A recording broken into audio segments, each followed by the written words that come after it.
Hello everybody and welcome back to the channel, welcome back to Hearts of Iron 4. And today we're going to be starting off a new series on the channel, and that series is the Road to 56 mod, but we're going to be focusing on a sub-mod.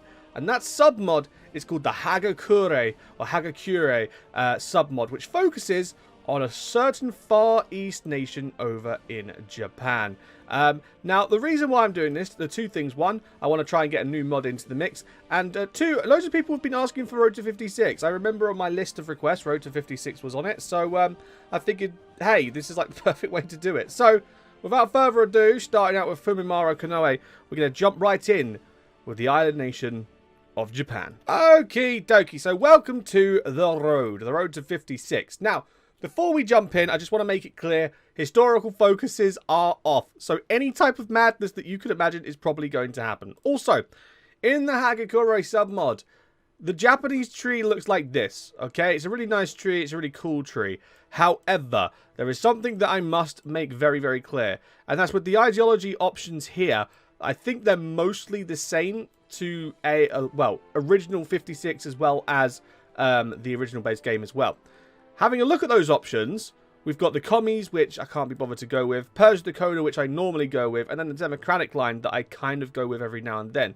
Then on top of that, there is this, support the Coda faction. And the fun part about this is you can either restore the Showa, which will obviously bring more power to the Emperor himself, or return to the Shogun. We can return to the Sengoku period of having the Daimyo and the Shogun, and that is exactly what we are going to be doing in this playthrough. That is our goal. We are going to see what we can do. Also, I forgot how extensive the tree was, the Road to 56 tree, so do forgive me as I explore as we go along.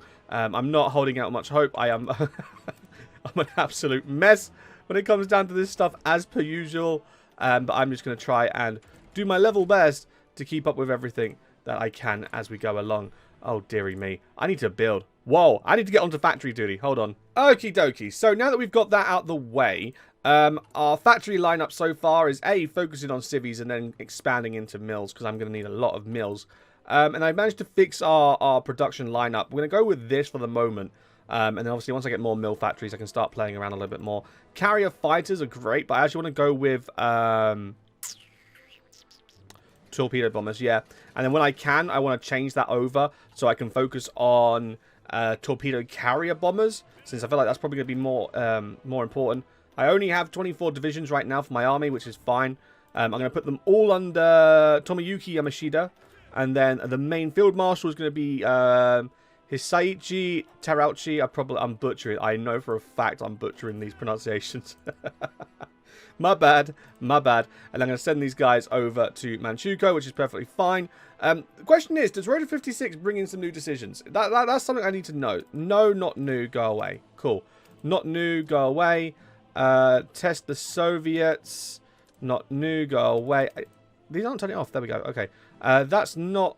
No, that's kind of new. That's fine. Right, that's fine. Get rid of that. Commandeer civilian trains. Leave that be. Prospect for resources. I can do that later. Rivalry, I can get rid of that now. Form a camel corps. I'd be lying if I said I didn't want a camel corps. Camels are cool. Maybe if I get some territory in... Oh, wait, what's this? The Necro 1 Baticon. Activates the Easter egg event chain, unlocking all hidden content for lazy people that can't do it the hard way. Oh, do I do it? You know what? I'll leave it be for the moment, and I'll let you guys in the comment section down below. Let me know in the comment section if you want me to get the 1 Baticon. Are we doing weird or are we doing normal? Let me know, let me know. Okie dokie, and just like that, the young officer coup has happened. Teneheka Banzai. We have now changed to an authoritarian push. Neutrality support is growing, and a new leader is in place. So if we come over here, we're now led by Kingoro Hashimoto, which will lead us through with the Kodaha faction. As it stands, oh wow, our neutrality is like maxed. Okay, right. Well, next up, our next part of the focus is to push down and destroy the Taiseiya faction, which will get rid of Madman Tojo. Modify the government as well. I can do that, and I'm actually going to go ahead and add in a theorist here. Grand Battle Plan isn't what I'm doing. I'm actually thinking about going for Supreme. What was it? Supreme Battle... Is it Supreme Battle Plan? What's it called? I always forget the name of it. Where is it? Supreme Firepower. Superior Firepower. That's the one. Oh, wait, hold on. Asymmetrical. What's this? Guerrilla Tactics. Oh, wow. Okay, so it's like Vietnam tactics right here as well. I think I'm going to go for Superior. Yeah, I'm probably going to go Superior. So if that's the case then, just so I can at least get some army experience rolling in, I'm going to roll in and we're going to take in Terauchi, I think it's Terauchi the Theorist in for 100, and that's going to help us gain some army XP every day, which is awesome. I do like that. I'm also in the midst of rounding up my Navy and Air Force and just sort of bringing everyone into the right area. I don't want to touch the Air Force of the carriers because obviously I want my carriers to be, you know, well, equipped with carrier-based aircraft. That's normally, as far as sanity goes, that's normally the same thing to do, really, isn't it? There we go. We're going to bring the whole Air Force. We're going to chuck them down here in Hiroshima, or just outside Hiroshima, and then we'll go and get the rest of the Navy, and I'm going to chuck them all the way down to the East Island, or East China Sea. There we go. And just make sure everyone's there. Cool. East China Sea. Send them to Osaka, and everyone will be groovy, everyone will be in place, and everyone's rocking, ready to roll. And it's time to update you guys on a little bit of progress. First of all, revere the Emperor, destroy the traitors. We are now 4 focuses into our ideology. And now it's the time for the important one. The return of the Shogun. Since the military siege controlled the country, a Shogun might be in our best interest. Let's get it done. 70 days for that to happen. Also, Menjiang has decided to join us as well, so we don't have to worry about them joining in with China if things kick off and get hot. I've taken these guys out of this formation so I can actually train them up and get more army XP because that wasn't happening. It turns out when I selected this guy, Terauchi was not a XP guy, he was land doctrine, which is good because it brings the cost down to 8. I think it works out at 80 army experience rather than 100 to progress that as well. Also coming over to Officer Corps, we are now starting to fill these out as well. Prince Kanin Kodahito is now our new army command. Army experience +6 and division attack, which is pretty good. We could get Hajime, but although he gives us the +12, he only gives me division training time, and I don't think that's worth the 200 PP. I'm going to be honest. I feel like the offense is probably going to be coming in more handy. Also, down here we have Shigetaro Shimada leading our Navy Command, giving us a bunch of attack and armor for screens and capitals, which is fantastic. And then eventually I'll get Kurochika Anami for the ground support. Also, down here, for 75 political power, we can do national character. Law enforcement, we can do this, which gives us stability. Do this, which gives garrisons, which I think I might need to do. Individual rights. Yeah, I feel like 200 political power is probably the way to go, because although it tanks the stability by 5%, chance of strikes -100%, and damage to garrisons -20%. As far as expanding goes, that's absolutely amazing. Then we've got the legal status of women. Traditional roles gives us recruitable population -5. Limited gives weekly manpower but -5% factory output. Enforced patriarchy gives recruitable population -10. And total equality gives us that, but the factory output is down. I'm probably going to leave this blank for the time being, just because there are so many different things to consider.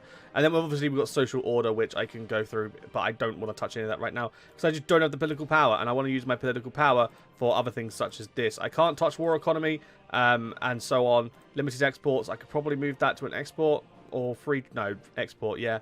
Move it to export, and we get 187 for that as well.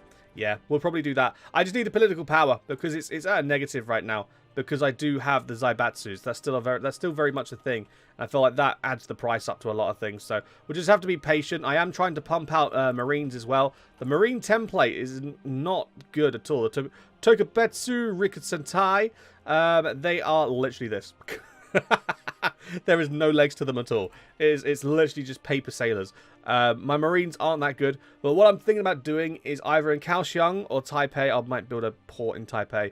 I'll just set it up so I can do a bunch of naval invasions along the coast here, and then obviously I'll have my main army in the north that can push. And if I can, I don't know how I'm going to do it with the equipment that I've got, but then have like 2 armies maybe on standby, one in Nagasaki, one in Okinawa, ready just to pounce on any of these that actually pop open.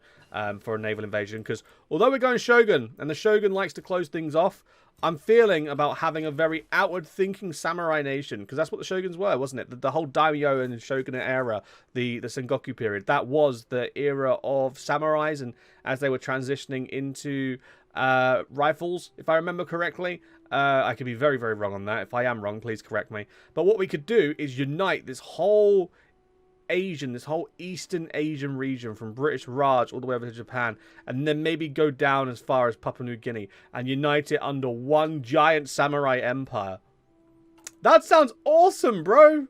That sounds so cool. But we will wait for the return of the Shogun, and hopefully things get a little bit interesting. Oh my word, I need equipment, I need stock, I need trains, I need choo-choos. Thomas, where are you? And so, ladies and gentlemen, I invite you to meet our new leader of the Tokugawa Shogunate, Sir Tokugawa Ieyasu, our new shogun. We are now in this position here where we can start going through here, the Imperial Way, which will generate war tension, reaffirm ties with our allies. So remember our past, which I need to finish the Imperial Way for, which will give us stability, power, all that fun stuff. Territory in exchange for an alliance. That could be fun. So we've got a lot of options here on the table. Breakthrough against major companies. Oh, countries. Oh, wow. This is awesome. This is amazing. Okay. Right.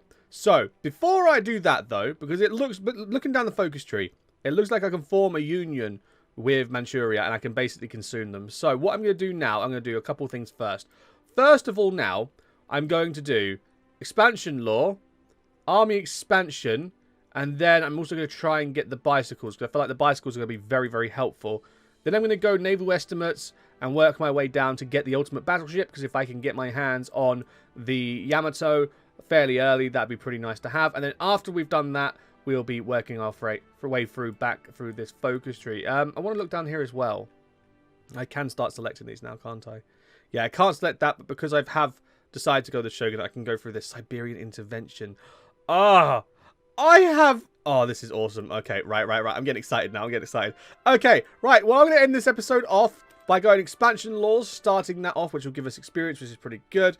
I'm also going to come over here and get Mitsumasa Unite, so I can get my political power boost. Boom, thank you. And with that being said, thank you so much for watching. If you have enjoyed this first episode, don't forget to, of course, click that like and subscribe. Every little helps. Share the love, share the growth. We're already nearly at 2,100 here on the channel, which is pretty cool. The community is growing very, very quickly, and it's very, very exciting. And hopefully soon, we'll be able to hit the magic 3K. Who knows? But without further ado, thank you very much for watching. I greatly appreciate it. Share the love, and I'll see you guys in the next episode I do. Ta-da!